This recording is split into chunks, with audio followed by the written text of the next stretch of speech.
ऐसे ही एक बार मेला लगा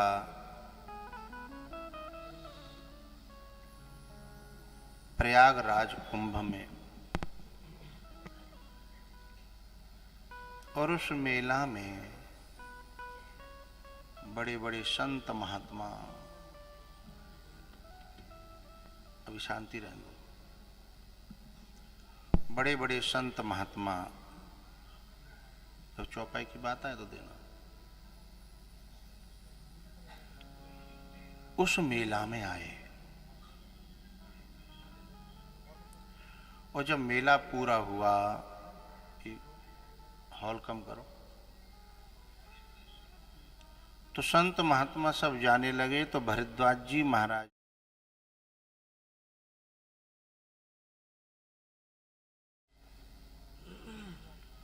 कि मैं तो व्यवस्थाओं में लगा रहा, आपकी कथा नहीं सुन पाया, क्योंकि जो कथा कराता है ना, वो चैन से कथा सुन नहीं पाता, क्योंकि उसके माथे पर सारी व्यवस्था का वजन रहता है। या तो ये इतने उसके कार्यकर्ता हों या बहुत व्यवस्थापक हों तो वो चैन से कथा सुन पाए, नहीं तो फिर चैन से कथा नहीं सुन पाता। तो जब उनके आश्रम में कथा हुई उस समय वो नहीं सुन पाए, लेकिन जब सब चले गए, आयोजन पूरा हो गया, तब उन्होंने कहा कि मुझे अब आप अकेले में कथा सुनाओ। याज्ञवल्क्य जी ने फिर उन्हें दोबारा से कथा श्रवण कराया। दोबारा से जब कथा श्रवण कराया तो भरद्वाज जी ने कुछ प्रश्न किए वहां कि भगवान, मेरे मन में कुछ संशय है। बोलिए, दुनिया राम राम राम राम कर रही है, राम ही राम चारों तरफ ये कह रहे हैं, ये राम है क्या? ये वो दशरथ के बेटा थे वही राम हैं या कोई और राम है?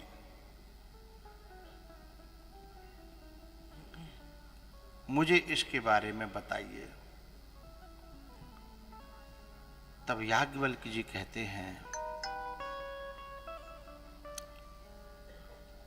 कि हे भरद्वाज, जैसे तुम संशय कर रहे हो ना, इसी प्रकार से एक बार भवानी ने महादेव से संशय किया था। संशय होना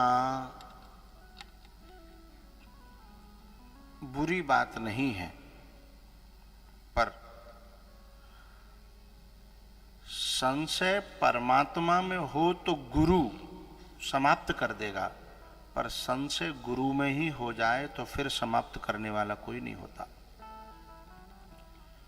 गुरु होता ही इसलिए है कि ग्रंथ में या परमात्मा में या अपने जीवन की उलझनों में कोई संशय हो कि हम जो जीवन जी रहे हैं क्या ये सही है, क्या इस तरीके से जीने से ही हमें ये लोक या परलोक हमारा बन जाएगा। ये सब संशय होते हैं कि परिवार में मैं ये जो कर रहा हूं अभी सही है। कोई व्यक्ति किसी मार्ग को पे चलते चलते बाद में पता चले कि ये मार्ग तो बिल्कुल गलत था और हमें जाना था कहीं और पहुंच गए कहीं और, जब बाद में मालूम पड़ा तो कितना नुकसान होगा, क्योंकि फिर समय निकल जाएगा, उम्र निकल जाएगी। इसलिए हमें ये पता भी होना चाहिए कि हम रॉन्ग वे हैं या राइट वे हैं, हमारा रास्ता सही है या गलत है। अब ये कौन बताएगा? ये गुरु बताएगा। तो हमें बाद में पता लगे फिर कोई फायदा नहीं होने वाला, हमें ये पहले पता होना चाहिए। कभी कभी क्या होता है हमारे जीवन में, हम थोड़ी सी भी मेहनत करते हैं और हम फलते फूलते चले जाते हैं और हम समझते हैं कि हमने अपनी मेहनत से किया है ना। ये गलत फहमी है।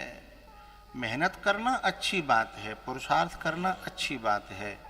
मेहनत तो कर्ण भी कर रहा है और मेहनत अर्जुन भी कर रहा है, लेकिन कर्ण मेहनत करने के बावजूद भी मारा गया है और अर्जुन मेहनत करने के बाद में जीत हासिल हुई और महाभारत का विजेता बन गया।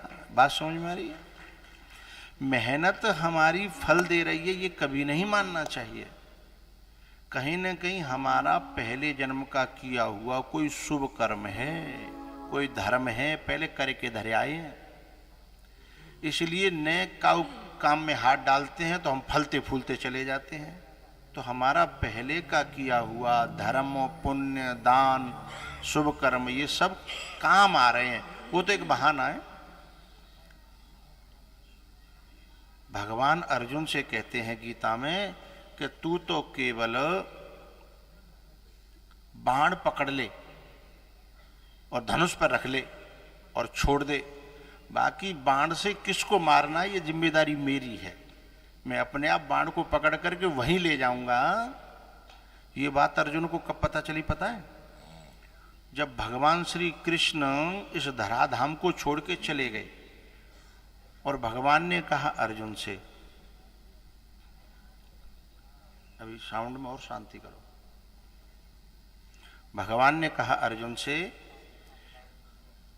कि द्वारिका डूबने वाली है, इसलिए तुम जो है द्वारिका की सभी नारियों को और बच्चों को लेकर के, मतलब सभी लोगों को लेकर के, और तुम हस्तिनापुर चले जाओ, इनकी रक्षा करना। अब ध्यान से सुनिएगा, एक बड़ी प्यारी बात कहने वाला हूं मैं। द्वारका से निकल करके जंगल में रात्रि में कहीं डेरा डाला पूरे समाज को लेकर के अर्जुन ने, और रात में लकड़ियां का धनुष और सरकंडे के बाण लेकर के भीलों ने अर्जुन को इतना बुरी तरह हराया कि बाकी आंखन के सामने पूरे उनका हरण करके ले गए। भीलन लूटी गोपिका, सुना होगा ये चेयरमैन साहब। हाँ, अर्जुन तेरो कहा बड़ो और समय बड़ो बलवान, और भीलन लूटी। अर्जुन के सामने भील क्या थे? है महाभारत का विजेता है, जिसने भीष्म को गिरा दिया, द्रोण को गिरा दिया, कर्ण को धराशायी कर दिया, जिस अर्जुन ने, और उसके सामने भील आए लकड़िया के सरकंडे के बाण ले लेके हैं, और वह निहत्तो करके असहाय करके बई की आंखन के सामने। अब हमारी आंखन के सामने हमारे घर की बहन बेटियों को कोई छीन ले जाए, जाते जाते मरे और का होगा? फिर जीना अच्छा लगेगा? यूं लगेगी जाते तो मर जाओ तो बढ़िया है। तब अर्जुन की समझ में बात आई कि मैं महाभारत का विजेता बनता फिरता था, मेरी तो औकात ये है। तो अब तक जो विजय मिली वो कहीं न कहीं भगवान विजय दिला रहे थे, और मैं समझ रहा था कि मैंने कर लो है, मैंने ठेकेदारी में ते कर लो, कि मैंने जो है इतनी मेहनत करी। मेहनत करना अच्छी बात है, लेकिन फल देने वाला परमात्मा है। इस बात को जो जानता है वह व्यक्ति भगवान को प्राप्त कर लेता है, इस जन्म में भी सुखी रहता है, उस जन्म में भी सुखी रहता है। और जो भगवान को उठा के रख देता है साइड में और केवल ये कहता है कि मैं है, तो फिर उसको वो दिन देखना पड़ता है कि अब तू मेरे बिना करके देख ले। भगवान कहते हैं कि अब मैं थोड़ी सी फालिश शरीर में तेरे दे रहा हूं, आधा शरीर चला जाएगा, उसमें नेक भगवान ने आंख फेरनी है, फिर देखते हैं वो कितना मेहनत करता है। नेक दिमाग का नेक स्क्रू ढीला हो जाए, फिर पता चलता है हमें कि हमारा जो है दिमाग कितना तेज है। तो हम लोगों को ये बात कोई संत बताएगा, कोई गुरु बताएगा। यदि जीवन में गुरु नहीं है, यदि जीवन में कोई मार्गदर्शक नहीं है, जीवन में कोई अंधकार में टॉर्च दिखाने वाला नहीं है, तो कबू तो हम गड्ढा में गिरेंगे, कहूँ कांटे में उलझ जाएंगे, कहूँ कुआं में गिर पड़ेंगे। अंधकार में क्या होता है, चले जा रहे हैं, पता कुछ नहीं है कहाँ जा रहे हैं, ऐसे ही जन्म लिया और जिए जा रहे हैं, अब ये पता नहीं कि हम कर क्या रहे हैं। तो हमारे जीवन में हम लोगों को दिशा दिखाने वाला यदि हो तो दशा सही हो जाएगी, और यदि दिशा हमारी गलत हुई तो फिर दुर्दशा हो जाएगी। चलना ही काफी नहीं है, सही दिशा में चलना जरूरी है। केवल चलना ही काफी नहीं है, सही दिशा में चलना। सही दिशा में एक कदम चलना भी फायदेमंद है, और गलत दिशा में जितना चलो उतनी बर्बादी, उतनी समय की बर्बादी, शरीर की बर्बादी, स्वास्थ्य की बर्बादी, धन की बर्बादी है। तो सही दिशा हमें हमारा गुरु, हमारे संत, हमारे गुरु, हमारे संत, हमारे ग्रंथ हमें सही दिशा देते हैं।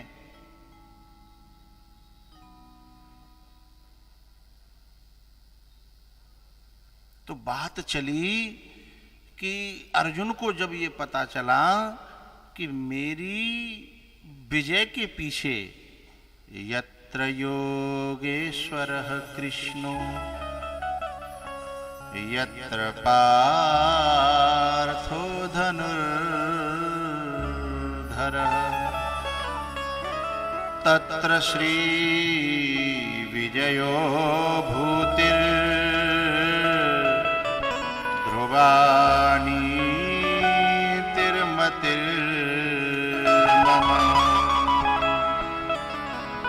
यत्र योगेश्वरः कृष्णो। जिधर भगवान है हमारे साथ उधर विजय होनी है, और भगवान साथ में नहीं है तो विजय होने के बाद में भी विजय नहीं होगी। विजय होने के बाद में भी हाथ में कुछ मिलने वाला नहीं है, और यदि भगवान साथ में हैं तो हार करके भी हम जीत जाएंगे। हैं? तो बात चल रही है भैया,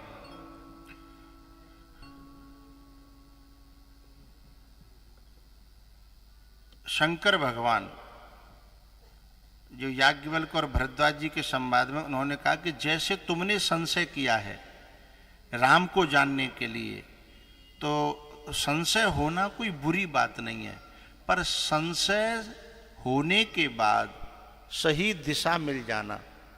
एक बात और कहूँगा, संशय कभी हो तो संशय को प्रकट दुनिया में मत करना, क्योंकि दुनिया में एडवाइस देने वाले इतने हैं, और जिनको खुद पता नहीं होता वो भी एडवाइस दे देते हैं, वो भी सलाह दे देते हैं जिन्हें खुद पता नहीं होता। तो अब जिन्हें खुद पता न हो और वे सलाह दें तो हम कहाँ पहुंचेंगे, हैं? तो हमेशा जब कभी जीवन में संशय हो तो हमें सलाह किसी पहुंचे हुए महापुरुष से, जो ग्रंथों का जानकार हो, जो ग्रंथियों का सुलझाने वाला हो, उसी से हमें सलाह लेनी चाहिए। तो इसलिए याज्ञवल्क्य जी से सलाह ले रहे हैं, संशय को प्रकट कर रहे हैं। और याज्ञवल्क्य जी ने तुरंत कहा कि बिल्कुल तुम्हारी तरह एक बार शंकर भगवान से संशय किया था भवानी ने। बोले कब की बात है? बोले त्रेता युग की।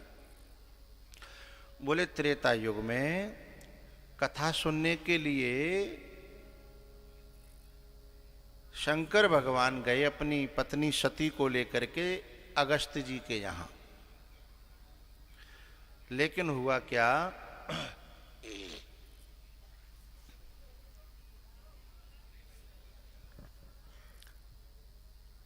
कथा हमारे हृदय में तब प्रवेश करती है, हम कहू बोतल में दूध भरे वो चाहें और खूब बाल्टी के ऊपर ते कुरेते रहें, लेकिन बा को ढक्कन लगे रहो तो 2 लीटर की बोतल में कितने लीटर दूध आ जाएगा? ढक्कन खुले न तो।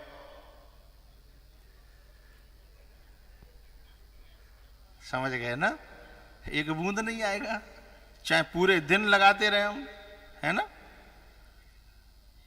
बस ऐसा ही हो रहा है। हिंदुस्तान में ज्ञान बांटने वाले बहुत हैं, लेकिन ढक्कन खोल के कोई ज्ञान लेने वाला नहीं है। और ज्ञान फैला फैला फिर रहा है। अब तो ज्ञान व्हाट्सएप पे अलग है, इंस्टाग्राम पे अलग है, फेसबुक पे अलग है, चारों तरफ ज्ञान ही ज्ञान बिखर रहा है। अच्छा, गुरु भी ज्ञान देते हैं, लेकिन भैया गुरु का ज्ञान तब काम आता है कि गुरु कहते हैं पहले भैया तेरे भीतर जो खारो पानी भरियो का है बाय निकाल, पहले ढक्कने खोल, फिर औंधो हो। औंधो है का मतलब गुरु के चरणों में हम लोग माथा झुकाते हैं ना, तो ये बोतल है, इसको हम उल्टी करते हैं। जो उल्टी हो जाती है तो अपने भीतर जो खारापन है, जो अहंकार है, वो निकलता है। और खारा, क्योंकि खारे पानी में यदि कोई गुरु अपना दूध मिलावेगा तो गर्म होते ही क्या होगा? फट जाएगा। फिर लेना एक देना दो, फिर चाय बनने वाली नहीं है, खीर तो बनेगी नहीं, है ना? तो फटे न, इसलिए गुरु कहता है तद विद्धि प्रणिपाते न परिप्रश्ने न सेवया उपदेक्षन्ति ते ज्ञानम ज्ञानिनस्तत्वदर्शिनः। शिष्य जब माथे को झुकाता है तो कहता है कि मैंने अपनी बोतल को उल्टा कर दिया, अब मेरा खारापन मैंने आपके चरणों में चढ़ा दिया, अब आप मेरे अंदर अपने ज्ञान का, अपनी भक्ति का, अपने वैराग्य का दूध भरो। है? अब हुआ क्या, जब कथा सुनने के लिए शंकर भगवान गए तो वहां शंकर भगवान क्योंकि परमात्मा हैं और अगस्त्य जी एक ऋषि हैं, तो अगस्त्य जी ने भोले बाबा को आते हुए देखा तो खड़े होकर के इनका स्वागत किया और अतिथि देवो भव के हिसाब से उनके चरणों को धोया। अब शंकर भगवान तो संकोच में थे कि मैं कथा सुनने आया हूं, मुझे इनको प्रणाम करना चाहिए था, लेकिन अब ये संत हैं, ऋषि हैं और मुझे समझ रहे हैं, मुझे जान रहे हैं, मान रहे हैं, तो प्रणाम तो नहीं करने देंगे, पर मैं भीतर से मन ही मन इनको नमन कर रहा हूं। लेकिन हुआ क्या, दो तरह के लोग होते हैं। कुछ लोग तो ऐसे होते हैं कि कोई बड़ो सम्मान करे तो शर्म उन्हें आ जाती है कि जो हमसे बड़ा होकर के भी सम्मान कर रहा है, और कुछ ऐसे नीच होते हैं कि बड़ो राम राम कर रहा हो तो और फूल जाते हैं कि ऐसे ऐसे तो हमें राम राम कर रहे हैं। इसका मतलब है कि जिनका पाचन तंत्र कमजोर है, जिन पे राम राम पची नहीं, जिन पे सम्मान पचो नहीं, यदि वे सचमुच में शर्मदार होते तो अगली बार पहले से राम राम करना शुरू कर देते कि भाई, क्योंकि यदि हमसे बड़ा हमें राम राम करता है तो हमारा तप नष्ट होता है, हमारा भजन नष्ट होता है, हमारा यश नष्ट होता है। क्योंकि अभिवादन शीलस्य नित्य वृद्धोपसेविनः चत्वारि तस्य वर्धन्ते आयुर्विद्या यशोबलम, ये चार चीजें बढ़ती हैं अभिवादन करने से, प्रणाम करने से। चार चीजें कौन कौन सी? आयु, विद्या, यश और बल। लेकिन यदि कोई बड़ा हमें प्रणाम कर दे तो ये घट जाती हैं चारों के चारों, आयु, विद्या, यश और बल। तो सती जी को जो है जैसे ही नमन किया अगस्त्य जी ने। अच्छा, हमारे यहाँ क्या है भारत में,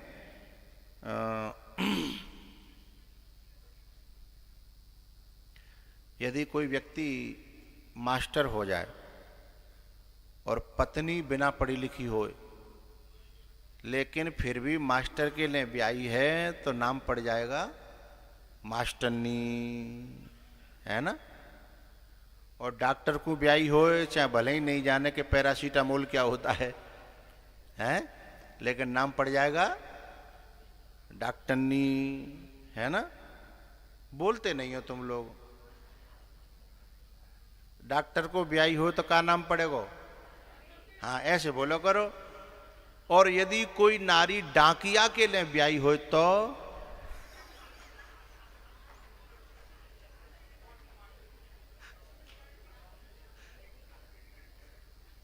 अच्छा, जा नाम है कोई स्वीकार नहीं करेगी, बोले ना हो तो वैसे ही ठीक है।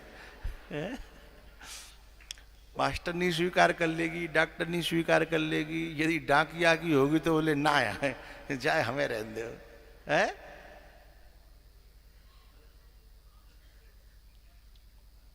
तो हमारे यहाँ यदि आदमी का ओहदा और पद बड़ा है, कभी कभी कि कहीं कहीं गांव में देखा जाता है कि बहू से, वैसे तो सास बड़ी होती है लेकिन कहीं कहीं बहू बड़ी होती है, समझ गई?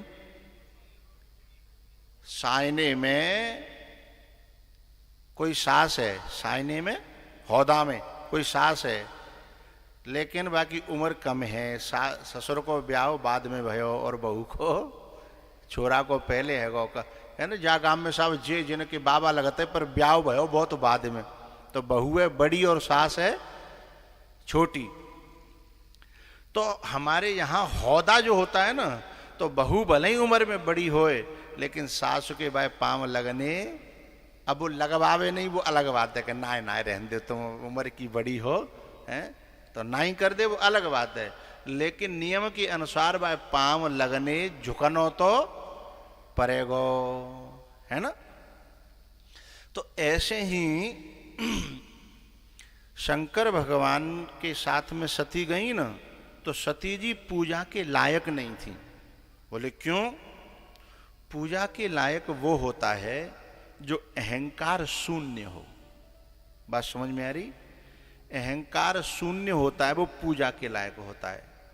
यदि किसी को अहंकार है फिर ऊपर से पूजा और कर दी जाए तो क्या होगा?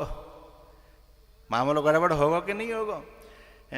आदमी आयरो हो बुखार और ऊपर से प्यादे हो मठा, है तो गड़बड़ होगी कि नहीं होगी? तो ऐसे ही पूजा के योग्य वो है जो अहंकार रहित है।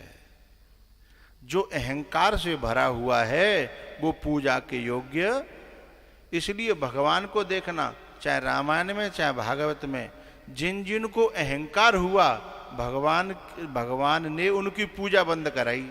इंद्र की पूजा बंद कराई है, क्योंकि इंद्र को अहंकार हो गया था।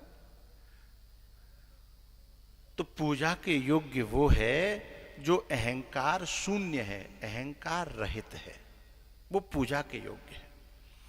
यहां उल्टा हो गया। अगस्त्य जी ने सती की पूजा कर दी, तो एक तो गिलोय और ऊपर से चढ़ गई नीम पे, एक तो करेला और ऊपर से चढ़ गो नीम पे, तो और कड़वा है वो ना, तो अहंकार और बढ़ गया। और जिनका अहंकार बढ़ जाता है उन्हें भगवान की कथा समझ में नहीं आती, अच्छी नहीं लगती। काहुए सांप खा जाए तो हमारे बड़े बूढ़े भाई नीम के पत्ता तोड़े खवामत है। फिर भाई पूछते कड़वा लग रहा हो कि मीठो? यदि वाने कह दे मीठो तो समझ लो बहुत जहरीले ने खाया है, क्योंकि नीम मीठा होता, नीम तो कड़वा होता है। लेकिन किसी को सांप डस ले तो नीम मीठा लगने लगता है ना। तो ऐसे ही बड़ी प्यारी पंक्ति है ये।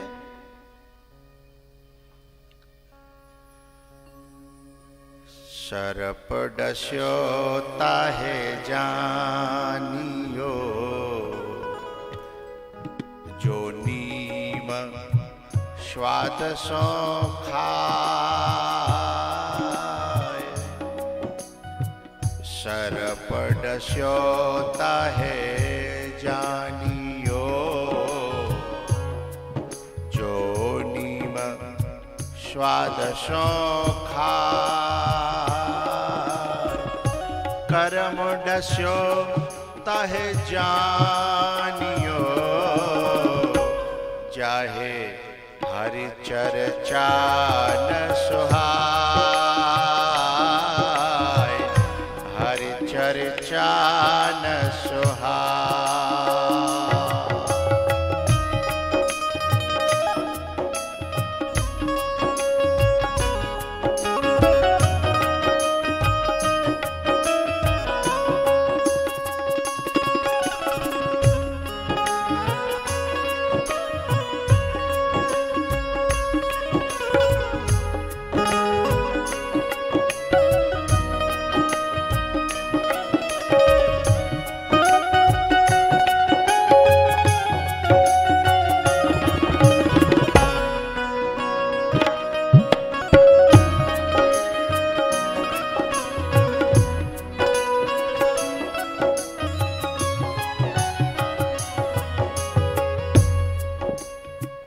सर्प डस्यो तहे जानियो, जो नीम स्वाद शोखा, कर्म डस्यो तहे जानियो, जाए हरि चर्चा न सुहाय, हरि चर्चा न सुहाय। जिसका कर्म बिगड़ता है, जिसका प्रारब्ध बिगड़ता है, जिसकी होनी बिगड़ जाती है ना, जिसका स्वभाव बिगड़ जाता है, उसे भगवान की कथा अच्छी नहीं लगती। लेकिन एक बात ध्यान रखना, कभी कभी किसी के व्यवहार में आना पड़ जाए। अब चेयरमैन साहब कथा कर रहे हैं और दो चेयरमैन है, एक पूर्व है एक वर्तमान है, अब कथा करा रहे हैं, तो इनके व्यवहारी लोगों को आना पड़ेगा, मुँह दिखावे के लिए हमहू आए। लेकिन जरूरी नहीं है कि बिन को मन लगेगो, ये जरूरी नहीं है। आए तो जाएंगे और यहाँ बैठ भी जाएंगे, लेकिन यहाँ आके कथा नहीं सुनेंगे। क्या तो यहाँ दादागिरी करेंगे, क्या संतन नीचे उतार देंगे, हैं क्या माँ अपना मुँह दिखाएंगे। एक बड़ी प्यारी पंक्ति है, के ओंघे के लड़ी मरे, के ओंघे के लड़ी मरे, के घर को भगी जाए, के घर को भगी जाए।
भगवान की चर्चा यदि कर्म बिगड़ जाए तो अच्छी नहीं लगती।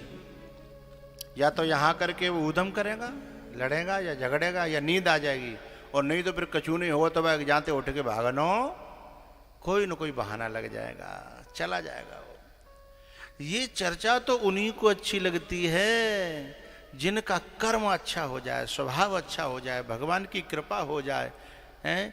नहीं तो उसके बिना ये अच्छी नहीं लगती।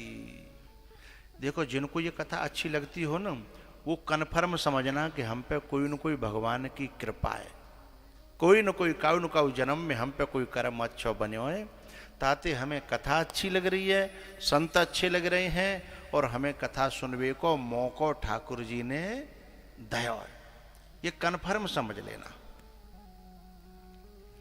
लेकिन सती को तो क्या था, अहंकार था, क्योंकि वो बड़े बाप की बेटी थी। जो दक्ष थे वो देवताओं के अध्यक्ष थे, देवताओं की सभा के अध्यक्ष थे, और इस बात का उनको भी अहंकार था, अध्यक्ष जी को, और उनकी बेटी को तो फिर अलग ही बात है साहब। क्योंकि कभी कभी ऐसा बताया जाता है कि मालिक कहीं कहीं ठीक भी होता है। एक ट्रक पे लिखी देखी मैंने कि मालिक तो आलीशान है पर चमचों से परेशान है? तो कभी कभी जो है मालिक से उसके चमचे ज्यादा आगे होते हैं, और इतना अहंकार होता है कि पार नहीं। तो सती को उनसे भी ज्यादा अहंकार था, गाय मेरा बाप न्याय। अच्छा, जिस बेटी को ये अहंकार होगा कि मेरो बाप न्यो, मेरो भैया न्यो, मेरो चाचा न्यो, तो उस ससुराल में ज्यादा बनेगी नहीं, क्योंकि बात बात पे अहंकार दिखावेगी हैं। तो आदमी बेचारो कब तक घूंट पीवे, वो काउन काउदना तो भाई कहनी पड़ेगी। जब त्यो चाचा न्यो, तेरो भैया न्यो, तो न्या का कर रही है, मई जा है। जब बिनते तो इतनो लगाव है, अटैचमेंट है, तो वहीं रह है। न्या काय को बिना बात परेशानी भुगत रही है, कहनी पड़ेगी मजबूरी में, क्योंकि आदमी कब तक घूंट पीवेगो है। कोई हिंदुस्तान की धरती पर रहे, हिंदुस्तान को खावे और हिंदुस्तान को पैरे, और हिंदुस्तान की हार पे ताली बजावे, हिंदुस्तान की हार पे ताली बजावे, हिंदुस्तान की हार पे पटाखे छोड़े, क्या दिल से बताइए उसे हिंदुस्तान की धरती पर रहने का अधिकार है क्या? नहीं है साहब। अरे जिसका खा रहा है, जिसका पी रहा है, जिसमें रह रहा है, और उसी की हार पे तू खुशी मना रहा है, तो तू चौरे में गद्दार दिखाई दे रहा है भाई हैं। जिसका खा रहे हैं, जिसका पी रहे हैं, जिसका पहन रहे हैं, जिसका ओढ़ रहे हैं, तो जिस पति के यहाँ हम रह रही हैं, जिनकी परंपरा में हमारा नाम जुड़ा है, जिसके यहाँ हमारा कन्यादान हुआ है, और फिर हम यहाँ की बुराई करें और वहाँ की बड़ाई करें, तो ये उस घर के प्रति वफादारी नहीं है। इसलिए बेटी को जहां ब्याह दिया जाए, फिर वहीं की प्रशंसा करें।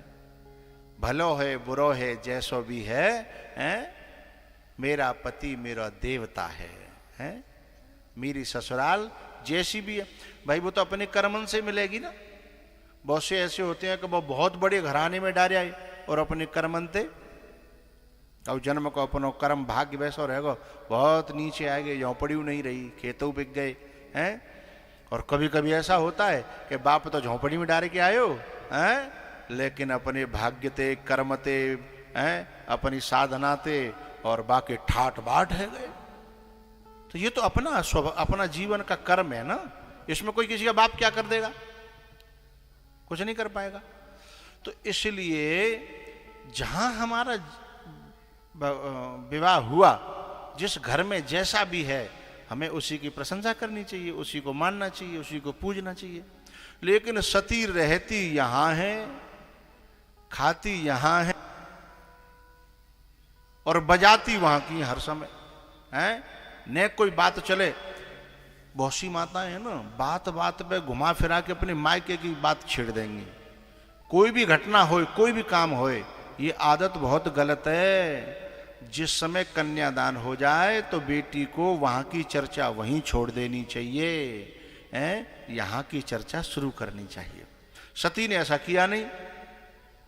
अच्छा, शंकर भगवान की बात तो सुनती नहीं थी। शंकर भगवान ने सोची हो सकता है शायद इनकी संत की बात मान लेंगी, जिनकी समझ में आ जाए, क्योंकि हमारे भारत की माताएं ऐसी हैं, काऊ की न माने, काऊ की न माने, पर संत की बात वो मान लेती हैं, ऐसा इनका स्वभाव है, हैं? काऊ की नहीं माननी हो तो यदि गुरु ने कह दी तो पत्थर की लकीर है। इसलिए परिवारों में जो अच्छे परिवार होते हैं उनके यहाँ संतों का आना जाना, संस्कार डालते हैं वो इसीलिए होते हैं। एक बात बताऊं, जो गुरु होते हैं ना वो ऐसे समझो, जो गृहस्थ है ना, गृहस्थ, ये एक 2 पहिए की गाड़ी है, साइकिल मान के चलो, साइकिल होती है, ऐसे ही 2 पहिए की गाड़ी है गृहस्थ, जिसमें माताएं 1 पहिया है साइकिल का और पुरुष 1 पहिया है। एरी मैया ये बताओ, माताएं कौन सा पहिया है साइकिल का, आगे वाला कि पीछे वाला है? पीछे वाला। अपने आप ही समझदार हैं, पीछे अपनी पीछे ही कर लो, समझदार तो है। और आगे वाला पहिया जी बैठे इधर के, जी आगे वाली पहिया है।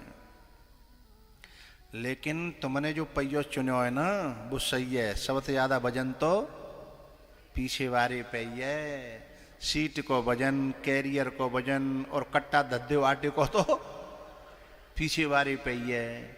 भाई ये तो केवल फोन करते हैं बाहर से कि 5-7 आदमी आ रहे रोटी बना ले, जिनका कन्नी है, जिन्हें तो केवल क्या करना है, फोन करना है। भजन तो वही पे बेचारी पे जो सवेरे तो लगी है, झाड़ू पोंछा है और रोटी पानी भैंस पोए जो सब पे लगी है बेचारी। और वहाँ पे ऊपर तो न्यू और कह दे हैं कि 4 आदमी मिल गए हैं चौराहे पे, आ रहे हैं, तैयारी कर ले, तो भजन तो वही पे है ना। लेकिन अच्छा ये पहले होता था, अब नहीं होता।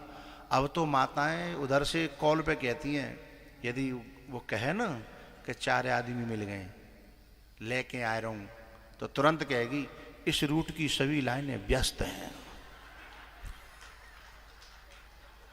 सोई फोन काट दो, अब ले जा बेटा, कहां ले जाओ। लेकिन वो पहला जमाना था कि 4 आ जाएं, चाहे 6 आ जाएं, चाहे 10 आ जाएं, है ना। माताएं खुश होती थीं कि मेरे घर अतिथि आया है।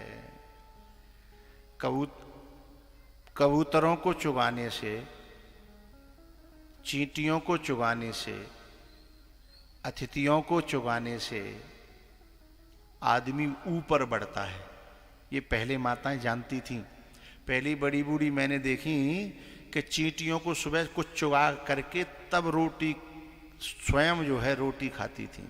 अभी भी कुछ बड़ी बूढ़ी शायद हो सकता है यहाँ बैठी हो जिन्होंने चींटी चुगाई है।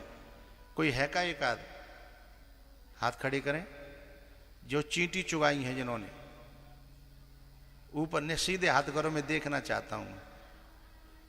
अरे ये चेयरमैन साहब भी हैं।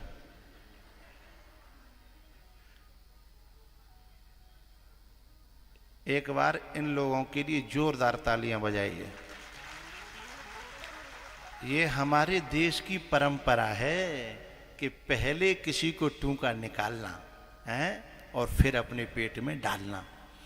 तो क्योंकि ये जीव जो जितने संसार में है वो हमारे ही आश्रित हैं, गृहस्थ आश्रम के आश्रित हैं, है ना। तो किसी को थोड़ा चुगा डालने के बाद जब कोई भोजन पाता है तो गीता में कहा है यज्ञ शिष्टाशिनः संति मुच्यन्ते सर्व किल विषय। यो जो कोई व्यक्ति दूसरे को भोजन करा के तब भोजन करता है तो समझ लो एक यज्ञ करने के बाद प्रसाद पा रहा है, फिर वह प्रसाद बन जाता है। और भुंजन्ते ते त्वगम पापा, गीता कहती है भुंजन्ते ते त्वगम पापा ये पचन्त्यात्म कारणात्। जो किसी को खिला करके तब खा रहे हैं वो यज्ञ कर रहे हैं, और जो केवल अपने ही लिए थापे रहे हैं वे कोई यज्ञ नहीं कर रहे। वो कह रहे हैं भुंजन्ते ते त्वगम पापा, वे पापों को ही खा रहे हैं। जो केवल अपनों पैरवो, अपनों ओढ़वो, अपनों खाएवो, हैं, अपना काम बनता और भाड़ में जाओ, वे पाप के मार्ग पे जा रहे हैं, क्योंकि वो स्वार्थ का मार्ग है। और ये चुगाने वाला ये परमार्थ का मार्ग है। और गोस्वामी जी ने कहा है कि चैंटी चुगाने वाले, पंछियों को चुगाने वाले, गौओं को चुगाने वाले, संतों को चुगाने वाले, ये एक दिन बहुत ऊंचे उठते हैं। बोले क्यों? परहित वस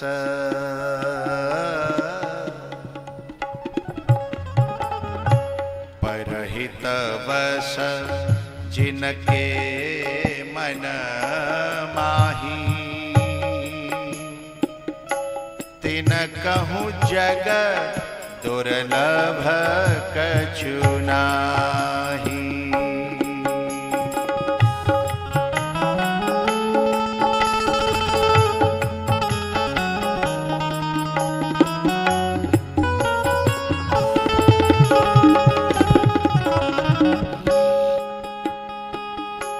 परहित वस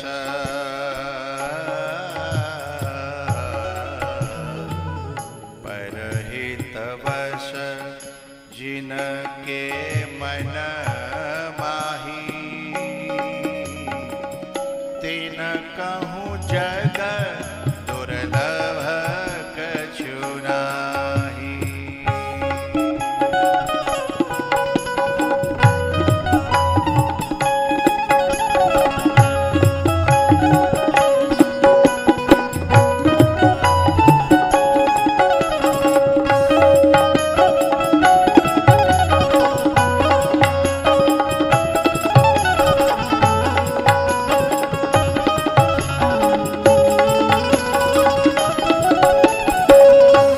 परहित सरिस धर्म नहीं भाई, पर पीढ़ा सम नहीं अधमाई।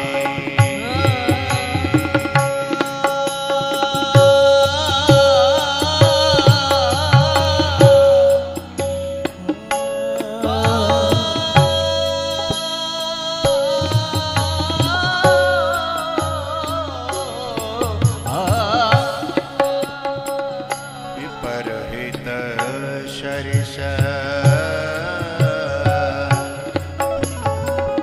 धर्म नहीं भाई, पर पीढ़ा शम नहीं अधमाई।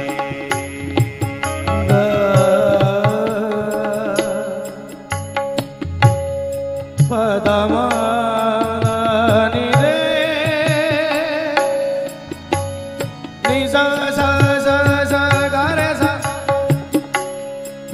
पद नि सा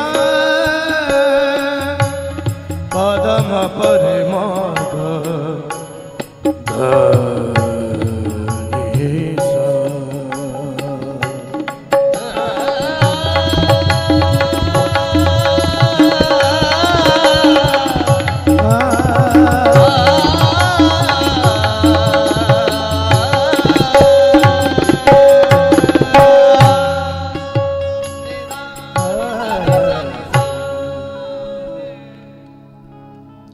परहित सरिस धर्म नहीं भाई,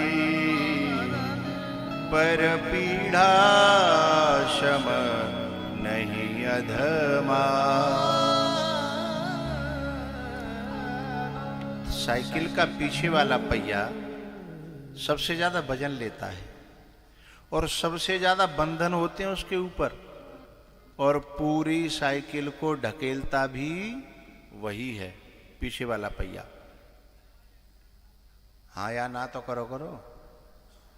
पीछे वाला पहिया साइकिल को ढकेलता है, आगे वाले का काम तो इतना है, बस रास्ता दिखाता है। इधर मुड़ जाएगा तो पीछे वाले को इधर चलना, इधर मुड़ जाएगा तो पीछे वाले को इधर चलना है।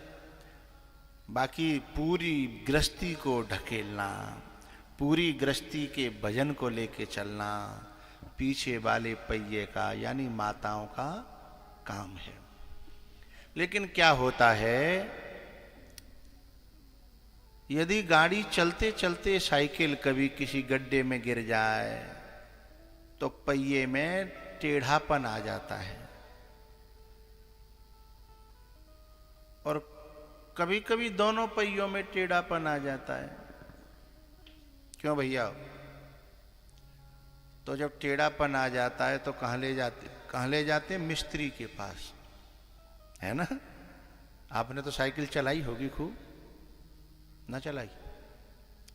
तो मिस्त्री के पास ले जाते हैं, तो मिस्त्री क्या करता है? उसके तान खींचता है ना? तान खींच खींच करके और उस पहिए को सीधा कर देता है। ज्यादा टेढ़ापन हो, टेढ़ापन क्या है? अहंकारी टेढ़ापन है। अहंकार में आदमी कभी सीधा चलता ही नहीं है, तो वो टेढ़ापन को निकालता है तान खींच खींच के। और ज्यादा टेढ़ा हो जाए तो कभी कभी हथौड़ा भी चलाना पड़ता है। तो जैसे तान खींच करके मिस्त्री पहिए को सही करता है, ऐसे ही कान खींच करके गुरु गृहस्थी के दोनों पहियों को ठीक करता है। कभी कभी हम भक्तों के घरों में कभी जाएं तो पता है, वहां घर में छोटे छोटे बच्चे भी हमसे ये कहते हैं, गुरुजी अब की बार जो है ना पापा हमारे जो है ना, और उन्होंने ये गलती करी थी। यानी वो भी तैयार बैठे रहते हैं कि आएंगे तो गुरुजी इनको कान खींचेंगे और ठीक कर देंगे, इतना उनको विश्वास होता है। अच्छा, पहिए न में टेढ़ आ गई हो, लहक आ गई हो, मिस्त्री मिले नहीं तो गाड़ी चलेगी नहीं। नेका चलेगी तो खिचर खिचर करेगी। तो जिन घरों में खिचर खिचर रह रही है तो समझ लो पहिए टेढ़े रह गए हैं। अहंकार को बढ़े रहे, बीमारी बढ़ रही है। आगे वाला पहिया अलग इठ रहा है और पीछे वाला अलग इठ रहा है। तो फिर गाड़ी खिचर खिचर करेगी ना। तो गृहस्थ की जो गाड़ी खिचर खिचर कर रही हैं, उन्हें मिस्त्री की बहुत जरूरत है, सदगुरु की बहुत जरूरत है, चाहे मानो और चाहे। लेकिन यदि मिस्त्री मिल जाएगा, गुरु मिल जाएगा, तो कान खींच खींच के ठीक करेगा, फिर थोड़ा सा तेल डाल देगा, और नेक बार जो करके चला के देखेगा सही चल रही है, और फिर जैसे वही साइकिल जो खिचर खिचर कर रही गाई फिर वही इतनी बढ़िया तरह चलने लगती है कि चलाने में आनंद आने लगता है। उन्हीं गृहस्थियों को, उन्हीं घरों को मस्ती में आते हुए देखता है मिस्त्री, तो उसे बहुत अच्छा लगता है। तो एक गृहस्थ एक गाड़ी है, और सती जी को कथा सुनाने के लिए ले गए, लेकिन सती जी ने कथा सुनी नहीं, क्योंकि उन्होंने अपनी बोतल उल्टी नहीं करी, ढक्कन खुलियो ही नहीं, तो दूध भीतर गयो ही नहीं। लेकिन शंकर भगवान ने अपना पूरा ढक्कन खोलो, कानन की ढक्कन खोले, और वहां में है कि कथा आहा।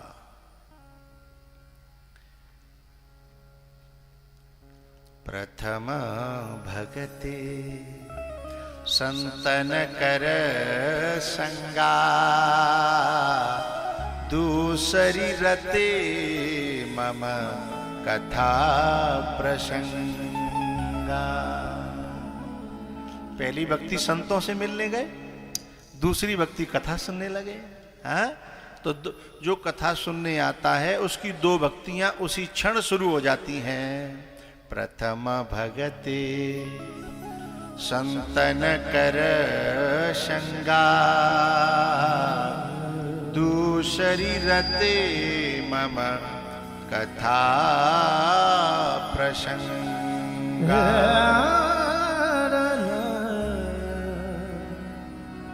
मदसानि धमगरे दूसरी रते मम कथा प्रसंगा।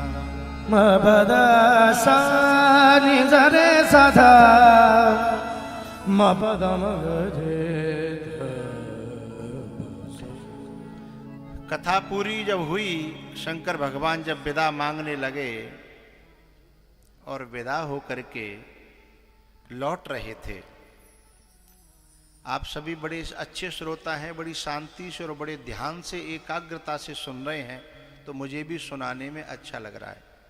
वैसे और जगह कथाएं होती हैं तो माताएं बीच में आपस की बात करते रहते हैं, सूटरू बुनते रहते हैं और कथा सुनते रहते हैं, लेकिन यहाँ सिर्फ मेरी ओर निगाह है और आप कान मेरे पे हैं, आंख मेरे पे हैं, पूरा ध्यान मेरे पे है, इसलिए मुझे सुनाने में और अच्छा लग रहा है। जोर से बजाइए, अच्छा लग रहा है मुझे।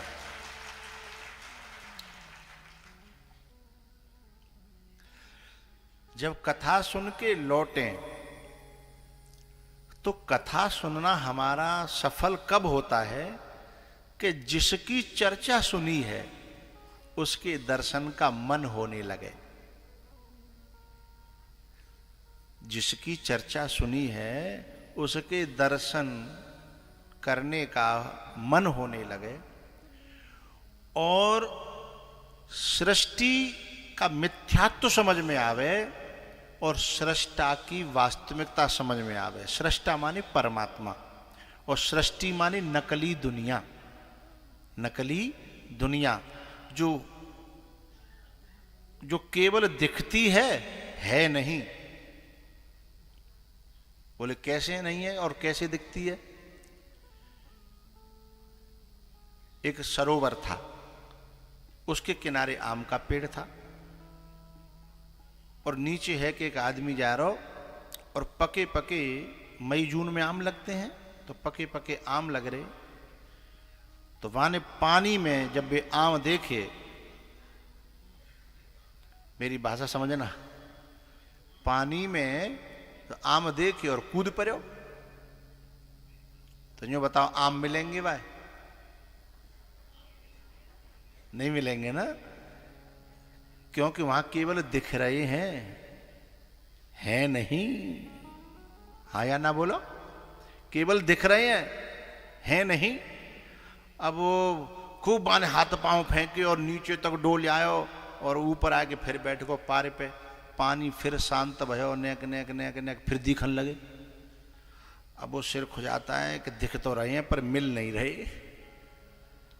उसने सोचा हो सकता है मेरी छलांग थोड़ी ऊपर रह गई है, न कि नीचे तक जाऊंगा। ओके दोबारा फिर लगाई, अब कि इतनी गहरी छलांग लगाई कि नीचे जो सरोवर था बाकी तलहटी में कीचड़ हती, बा में मोह गड़े वो,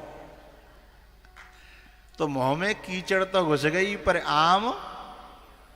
अच्छा जो बताओ जी, ऐसे प्रयास करते रहे, कै साल में आम मिलेंगे? नहीं मिलेंगे ना। अच्छा क्या बात है, तुम जानते हो ना? हो जानते ही, जैसे वो व्यक्ति जहां प्रयास कर रहा है वहां आम है ही नहीं, ऐसे ही सच्चा सुख, सच्ची शांति जहां हम प्रयास कर रहे कहीं दुनिया में वहां है ही नहीं। पर बई आदमी की तरह दे दनादन हैं, हम सुख खोजवे लगे हैं, पर सुख जहाँ है ही नहीं तो वहां मिलेगा कहाँ से? सुख तो ऊपर है, आम तो ऊपर है डाली पे हैं। यत सत्यतया मिथ्या सर्गो अपि सत्यवत प्रतीयते। जिसकी सत्ता से जहां सत्य दिख रहा है, ये दुनिया जो है सरोवर है, इसमें सुख दिख रहा है?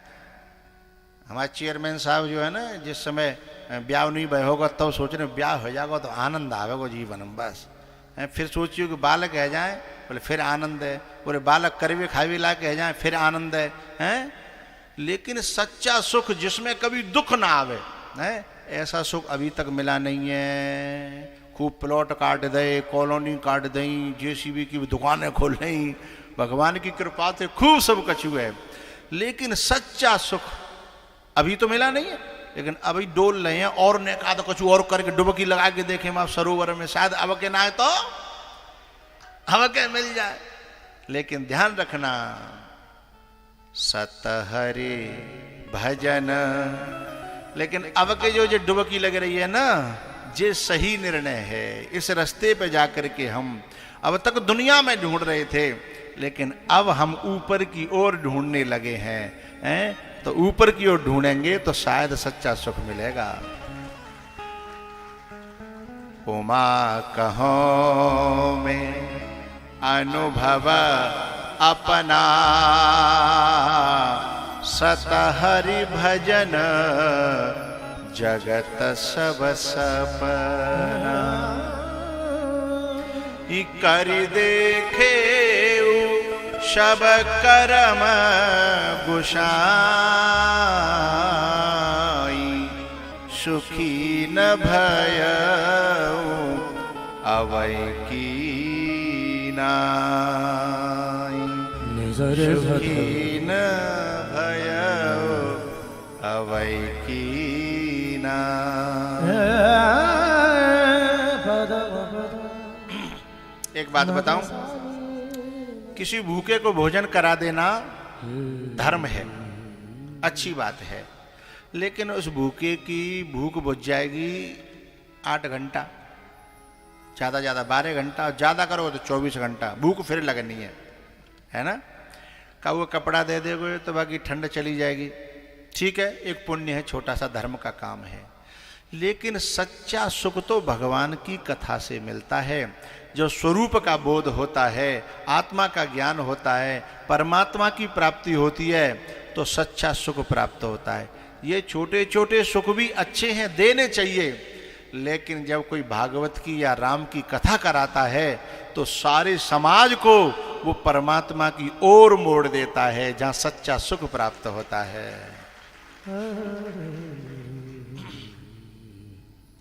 जिधर जिधर सच्चा सुख है उधर कोई सन्यासी ही मोड़ेगा, कोई संत ही मोड़ेगा, लेकिन संत को कोई पहले लेके तो आएगा, है वो मोड़ेगा तब जब कोई बाकिले व्यवस्था करेगा कि साहब हमारे यहाँ आ जाओ, हमारी बसई में आ जाओ, हमारी बसई में 7 दिन बसेरा कर जाओ, हैं, तभी संत आकर के सबके मुख को मोड़ेगा।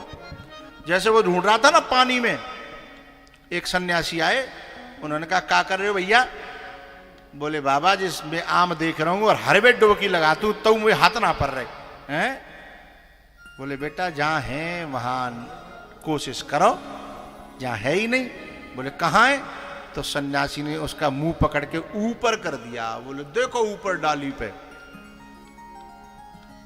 सोई बाकी समझ में आ गई है, नजरें बदली, नजारे बदल गए और किश्ती का रुख बदला और किनारे बदल गए।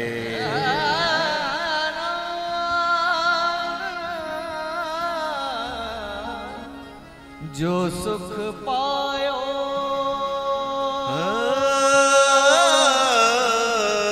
जो सुख पायो ई राम भजन।